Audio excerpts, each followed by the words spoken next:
Sen deme tezeden sevme olarmış, talede tezeden gülebilermiş.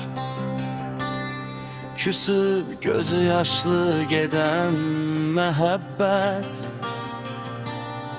peşiman peşiman dönebilermiş. Yürek bulut kimi boşalırsa da,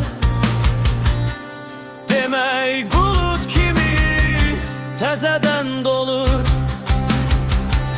Sonuncu şölesi titreyen Şam'dan ayrı bir Şam'ı da yandırmak olur.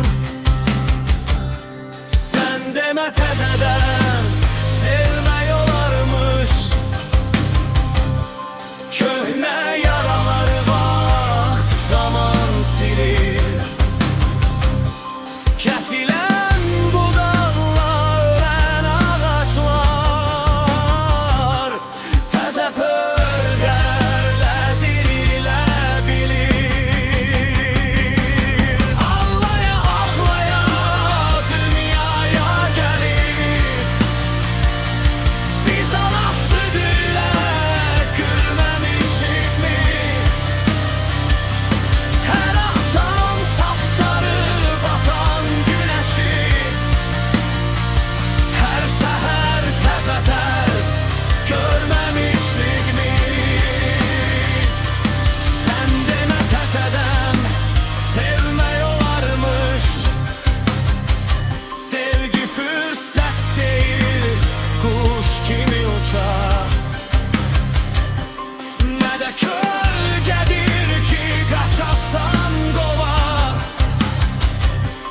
ya da sen kovasan o senden kaçar. Çıkarsan kalbinden öten sevgini,